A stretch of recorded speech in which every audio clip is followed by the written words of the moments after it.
देखिए क्या कहेंगे, आज तक उन लोगों के ईपीएस 95 नहीं हुआ और महिलाओं को बिहार में 10-10 हजार रुपए प्रधानमंत्री जी दे रहे हैं। जर्नलिस्ट महोदय, अगर शासन को नियत अच्छा हो तो नियत अगर अच्छा होता है तो नीति अच्छा बनता है।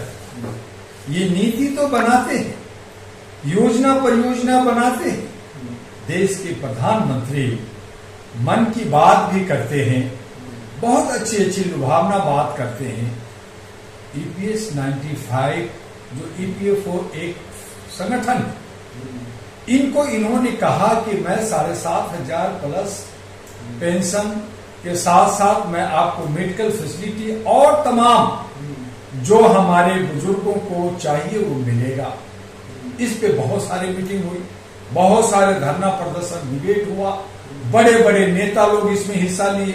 हेमा मालिनी भी इसमें हस्तक्षेप की, हमारे फाइनेंस मिनिस्ट्री महोदया ने भी वादा किया, हमारा जो है लेबर जो मिनिस्ट्री है जिसके अंदर आता है ये सारी चीजें, उन्होंने भी खूब मीटिंग की कि साहब हम ये सब देने जा रहे हैं। हर बार हर हफ्ते बस पेंशन वाले को मजा आ रहा है, पेंशन वाले को इतना दिया जा रहा है, पेंशन वाले को इतना देने जा रहे हैं। ऐसे ही दिल्ली की घोषणा, मध्य प्रदेश की घोषणा, महाराष्ट्र की घोषणा, महिलाओं को दे रहे हैं, इसको दे रहे हैं, उसको दे रहे हैं, और आप खुद कह रहे हैं कि बिहार में 10-10 हजार देंगे। कब देंगे? आज 6 अक्टूबर को आचार संहिता बिहार में लगने जा रहा है। कब से चुनाव किन फेजेज में, 1 में, 2 में, 3 में होगा, उसकी तय होगा। और वहां पे फिर कोई भी संवैधानिक यानी नेताओं का अधिकार नहीं हो जाता, कोई भी काम नहीं होगा। तो जब आचार संहिता लग जाएगा, जब जनता पूछेगी कि भाई ये 10-10 हजार रुपया कब मिलेगा, तो यही कहेंगे कि अब आचार संहिता लगा हुआ है, चुनाव होने दीजिए, मेरी सरकार आने दीजिए, मुझे वोट दीजिए, मैं सरकार में आऊंगा, आपको 10 हजार दूंगा और भी दूंगा और ये चीजें दूंगा। तो ये सब जुमलाबाजी, बतौलाबाजी, जनता को धोखा देने का स्कीम है। और इस तरह से हमें और आपके सभी हक और अधिकार को मारने का साजिश है। लेकिन कैसे देखते हैं, एक तरफ जो है अगर बरेली की घटना ले लीजिए, क्या भाजपा की सरकार यानी डबल इंजन की सरकार किस मुद्दे को लेकर चलना चाहते हो? वो भी चुनाव से पहले क्या माहौल बनाना चाहते हैं? इनके पास कोई मुद्दा नहीं है। आज जो हमारा मुद्दा होना चाहिए था, शिक्षा का, स्वास्थ्य का, सुरक्षा का, बेरोजगारी का, नौजवानों को कैसे, उसको जो 65 करोड़ हमारे भारत के अंदर नौजवान हैं, उनकी समस्याएं और उन पे बात होनी चाहिए था, बिना किसी जात पात, बिना किसी भेदभाव का। लेकिन यहाँ है कि मुख्य मुद्दा को साइड में कर दो, डस्टबिन में डाल दो और हिंदू मुस्लिम का मुद्दा चलाओ, नैरेटिव चलाओ, किसी तरह से बदनाम करो, ऐसा कर दिया, वैसा कर दिया। अब तो चल रहा है मैं पाकिस्तान भी ला रहा हूँ, अब मैं तो जो है हमारा यूके वो जो हमारा कुछ बॉर्डर का हिस्सा है, वो आजाद पाकिस्तान है, वो भी हम लेने जा रहे हैं। तो इस तरह से लोगों को धोखा दे करके ये सत्ता में सिर्फ मजा करना चाहते हैं, किसी तरह से जनता को गुमराह करके चोरी चकारी जो भी हो, जो भी सिस्टम हो, ताकि मुख्य मुद्दा पे बात ना हो।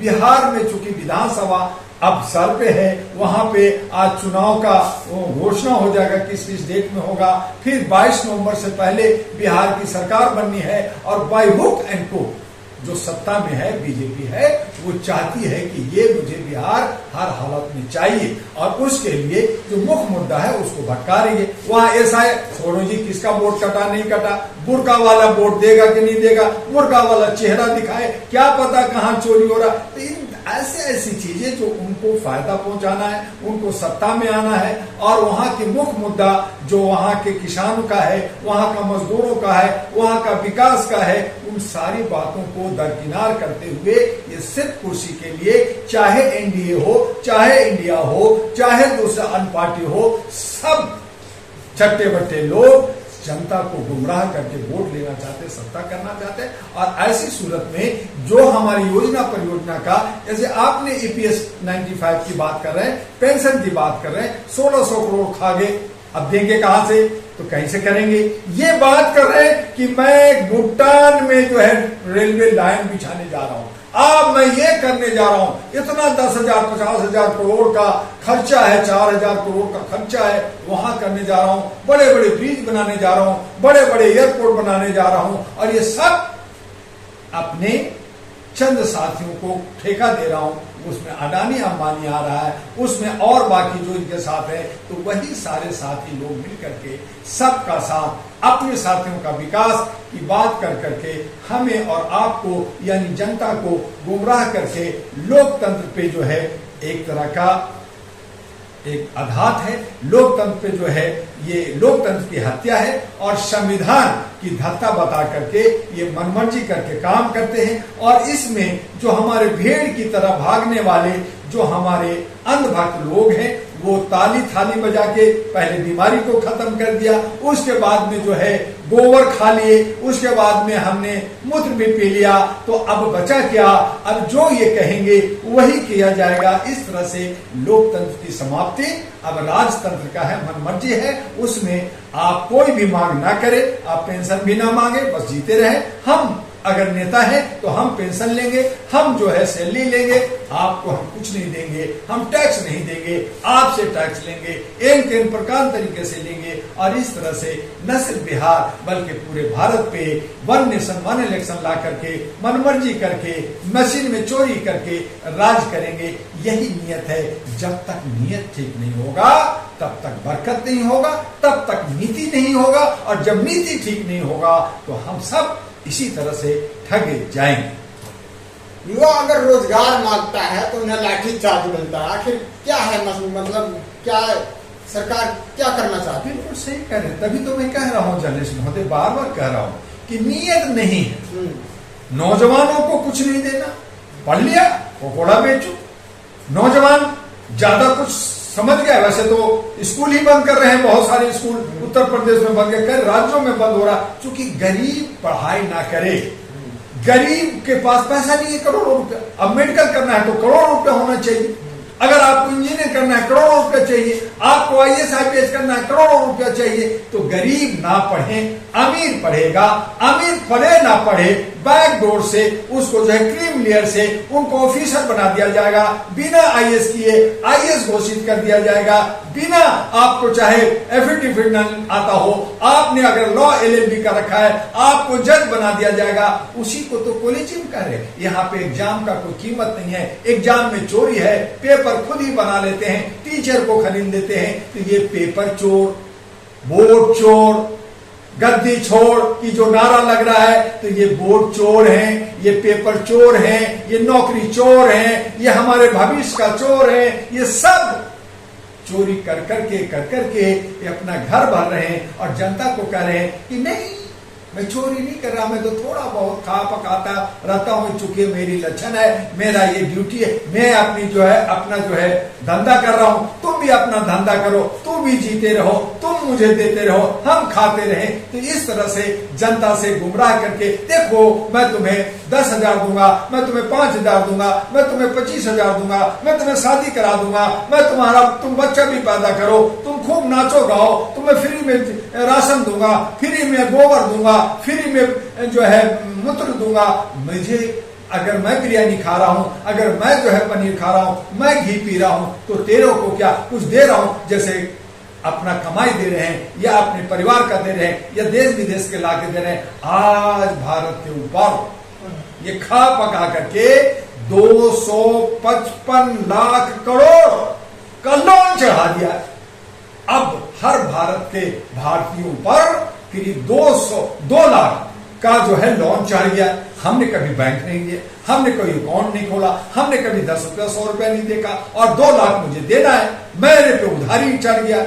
यानी हर एक भिखमंगा हो चाहे आम नागरिक हो जिसको पता ही नहीं कि लोन क्या होता है, उस पर भी 2 लाख का लोन है, 2 लाख चुकता करना पड़ेगा। यानी हमें भी और हमारे बच्चे को भी, दूध मुहे बच्चों को भी 2-2 लाख रुपया लोन चढ़ा दिया है। यही भारत है। तब कह रहे हैं इस गरीबी में, इस शिकंजे में हम कसे हुए हैं और कह रहे हैं कि हम जो है विश्वगुरु बन रहे हैं, हम आगे बढ़ रहे हैं। तो हमसे अच्छा पाकिस्तान है, हमसे अच्छा बांग्लादेश है, हमसे अच्छा श्रीलंका है जो इतना लोन नहीं लिया है, इतना नहीं लिया। तो हाय तो वह हम दूसरे देश के लिए बनाते हैं, लेकिन खुद लोन में 255 लाख करोड़ अभी हमारा पड़ोसी देश भी नहीं लिया है। हम गरीब हैं और जब गरीबी हालत में है तब कहते हैं अभी पेंशन कहां से दूं, अभी और कहीं से ले लूं तो देखूंगा, दूंगा। तब तक हमारे बुजुर्ग मर रहे हैं। ऐसे ही चुनाव में हो रहा, ऐसे ही बतौलाबाजी हो रहा। 10,000 दूंगा, किसको दिया? 15 लाख दिया, 10 लाख दिया। दिल्ली की चुनाव में कहा 25,000 दूंगा, दिया। मध्य प्रदेश में कहा लाडली बहन को दूंगा, झारखंड में कहा, महाराष्ट्र में कहा, किसी को दिया। तो आज बिहार को दे देंगे जब आचार संहिता लगेगा, जब सर पे अगर देना का नियत था तो ये 6 महीना पहले, 1 साल पहले, 2 साल पहले दे देते ना। वहां रोजगार देते, पैसा देते। और 10,000 ऐसे बात कर रहे हैं जैसे कि 10,000 से वहां की महिलाएं जो है वहां की मुख्यमंत्री बन जाएंगी, वहां की उनके घर परिवार चल जाएगा, उनका परिवार चल जाएगा। ऐसे चीख रहे। अरे देना तो है नहीं और जुमलेबाजी करके कह रहे हमें दे रहे। तो इस तरह की ये जुमलाबाजी है, ये जनता को ठगने का और इनडायरेक्ट तरीके से आप जो है रेवड़ी बांट करके वोट लेना चाहते हैं और हमारे ऊपर शासन करना चाहते हैं, लोगों को गुमराह करना चाहते हैं। यही इनकी नीति है, यही इनका नियत है। जब तक नियत ठीक नहीं होगा तब तक नीति अच्छा नहीं होगी। दुआ साहब, आज जंतर मंतर पर बावन विश्राम जी का प्रोग्राम है। हजारों की संख्या में लोग आए हुए हैं समर्थन में, जो कि शिक्षा के ऊपर, जो स्कूल बंद हो रहे हैं उसके ऊपर। क्या ये मतलब जो आज के युवाओं को पढ़ने नहीं देना चाहते? देखिए, बावन मिश्राम जी हमारे अच्छे जानकार दोस्त, मैं मानता हूं उन्हें, और अच्छे प्रवक्ता हैं, बहुत अच्छी बातें भी करते हैं और अच्छा आंदोलन भी करते हैं। लोगों को जोड़ रखा है, बहुत समेट रखा है, बहुजनों को समेट रखा है। 85-90% की बात करते हैं। लेकिन फिर मैं कहता हूं कि भटके हो, और भटके इसलिए हैं कि जब तक आप सत्ता नहीं लोगे, जिस आप बाबा अम्बेडकर की बात कर रहे हो, जिसको आप अहल्या का, आप सावित्री जी की बात कर रहे हो, आप उनके आदर्शों पे चलने की बात कर रहे हो, शिक्षा होनी चाहिए, पढ़ना चाहिए। हम पढ़ लेंगे तो क्या होगा? पकौड़ा बेचेंगे। तो सबसे पहले बाबा अम्बेडकर ने जो कहा था, मैं आपके चैनल से बावन मिश्राम और उनके चाहने वाले लोगों को मैसेज देना चाहता हूं कि जब तक हमें सत्ता नहीं मिलेगी, सत्ता की भागीदारी नहीं मिलेगी, सत्ता में आप 543 नहीं बन रहे, आप 90% की, अब 90% अपना हिस्सा तो ले लो। आप खड़ा होते हो, आपको कोई वोट नहीं देता, आप पैसा लेकर के 500 मुर्गा चिकना, फलना टिकना, शराब और बोतल और आधा पुआ लेकर के आप समाजवादियों को वोट देते हो। और हम फिर चीखते चिल्लाते हैं, धरना प्रदर्शन आंदोलन करते हैं, लाखों रुपया खर्च होता है, दूर दूर से आते हैं, जंतर मंतर पे आते हैं, फोर्स और पुलिस चारों तरफ घेर लेती है, हम एक दिन शोर शराबा मचा लेते। होता क्या है? रिजल्ट क्या मिलता है? 0। तो उसके लिए हमने भी 40 वर्षों से न जाने कितना धरना प्रदर्शन, न जाने कितना हमने आंदोलन किया, न जाने कितना जंतर मंतर। मैं जंतर मंतर का एक कहा जाता है कि दुआ जी तो जंतर मंतर का आदमी है, क्योंकि हमने न जाने कितने सालों से कितने प्रोग्राम किया। 1-2 नहीं, 2 साल, 2008 से लेके 2010, और ऐसे न जाने छोटे, लेकिन 2 साल लगातार 24 घंटा 24 आवर्स हमने धरना प्रदर्शन किया इसी एजुकेशन के लिए, इसी एक राष्ट्र के लिए, इसी जो है जो कॉर्पोरेट जो है हमारे एजुकेशन में जो छाए हुए हैं, और एक राष्ट्रीयता के लिए हमने आंदोलन किया। आज क्या हुआ? आज सारे स्कूल बंद हो रहे हैं, आज प्राइवेट स्कूल बढ़ रहे हैं, वहां करोड़ों का ये हो रहा। सरकार कहां सुनती?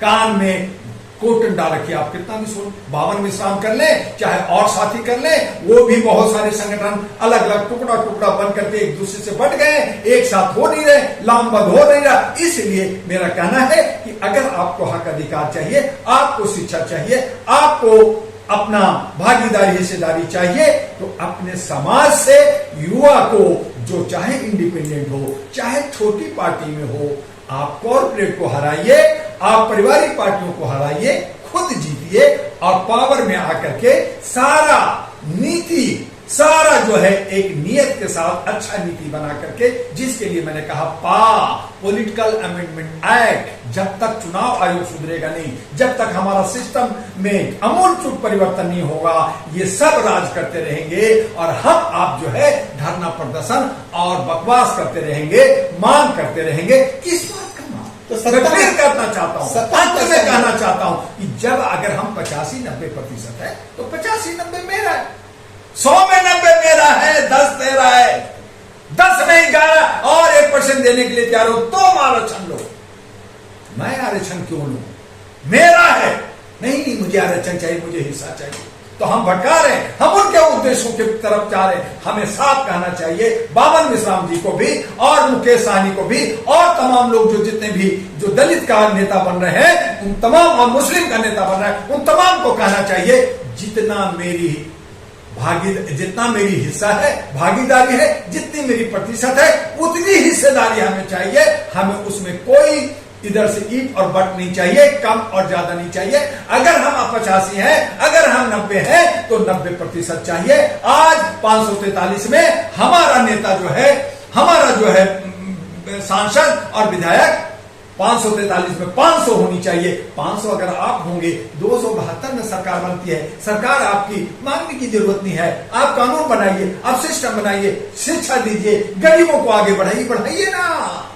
नहीं, ऐसे नहीं, टुकड़े टुकड़े गैंग बना करके काम करेंगे, आपका हक अधिकार कहां मिलेगा? यही तो मैं कहना चाहता हूं। नहीं समझ में आता लोगों को, तो जरूरत इस बात का है कि हमें सांसद में 543 में 500 चाहिए हमारा। और कोई अगर आता है तो हमें सांसद और हमने जनप्रतिनिधियों को पकड़ के मारना है।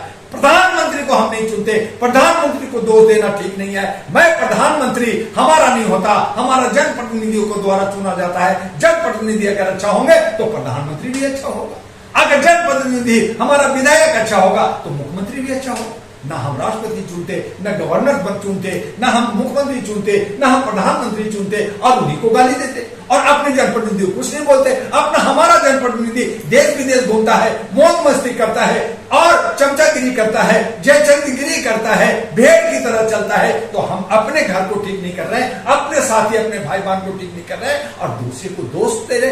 इसलिए प्रधानमंत्री को दोष देना बंद करो, मुख्यमंत्री को दोष देना बंद करो, जनप्रतिनिधियों को पकड़ो और उसको बदलो और अपने क्षेत्र से युवा, अपने क्षेत्र से चाहे इंडिपेंडेंट चाहे छोटी पार्टी, अपने लोगों को जिताओ और उसके साथ ये जो व्यवस्था हमारी लोकतंत्र का है उसको बचाओ। और अगर नहीं बचाओगे तो लोकतंत्र जो है मजाक बनता रहेगा। संविधान की दुहाई देते रहो, संविधान लागू करें। क्या करें वो संविधान के तरीके से? उसमें जो अमूल जो कमियां है उसका वो फायदा उठाते हैं। आप क्या कर लोग कहते हैं हाँ जी मैं तो संविधान का कानून है हमारा है, तुमने गलत किया है, हम तुमने पकड़ा, हम तुम्हें बुलडोजर। आज क्या है, आज जो है आप बरेली की बात कर रहे हैं। आज सुप्रीम कोर्ट ने कहा कि मेरे बिना इजाजत के आप किसी पे बुलडोजर नहीं चलाओगे। आप डायरेक्ट अगर कोई बदमाशी है, कुछ किया है, कोई आंदोलन किया है तो उस पे कानून है, उस पे लिए कोर्ट है, उसको सुना जाएगा। आप बिना सुने आपने एक आंदोलन किया, आपने आवाज किया इसका घर तोड़ दो।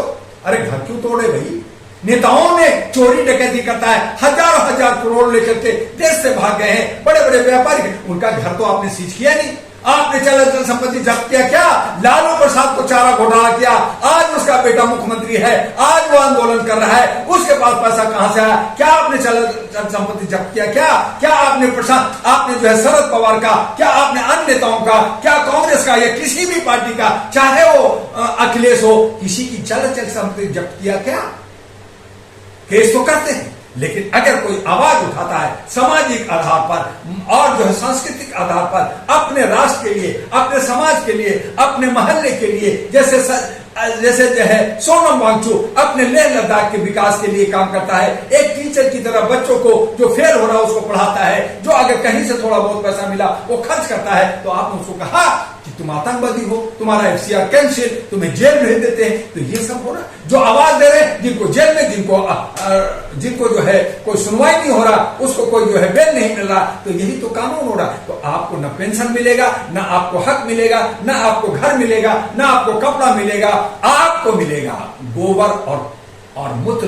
पीते रहिए और खाते रहिए। हम अपने मनुष्यता को खो करके हम पीछे जा रहे हैं, आदि मानव में जा रहे हैं। आदि मानव में पहले क्या करते थे? नंगे तिरंगे घूमते थे, जो भी आदमी मिला, जो भी पशु पक्षी मिला, उसको नोच करके कच्चा खा जाते थे, क्योंकि आग नहीं था। जब आग की विकास हुआ तो उसको पका के खाने लगे। अब हमने क्या किया? उस मसाला डाल करके उसको जो है बहुत अच्छा टेस्टी बना के खा रहे। लेकिन अब हुआ कि अब टेस्टी भी नहीं खाना, उसको नहीं खाना, अब गोबर खाइए, अब जो है मूत्र पीजिए। तो ये हम आगे जा रहे हैं या पीछे जा रहे हैं, ये तय जनता को और आपको करना होगा। इस तरह से हमारा लोकतंत्र और संविधान और ये जो गुमराहियत, ये जो नेता लोग कर रहे हैं, ये जो सबरा कर रहे हैं, इसी से लोगों को नफरत है कि राजनीति गलत है, नेता गलत है। तब इसको ठीक करने के लिए जब तक अच्छे लोग नहीं आएंगे, तब तक ये गंदगी साफ नहीं होगी। और हमें और आपको, समझदार को, आगे आकर के अपने लोकतंत्र, अपने विधायिका को, क्षेत्र को साफ करना होगा। तभी आप सामाजिक कार्यकर्ता और सांस्कृतिक धरोहर को, देश के आदर्श को बचा सकते हैं। अदरवाइज भारत गया भाड़ में।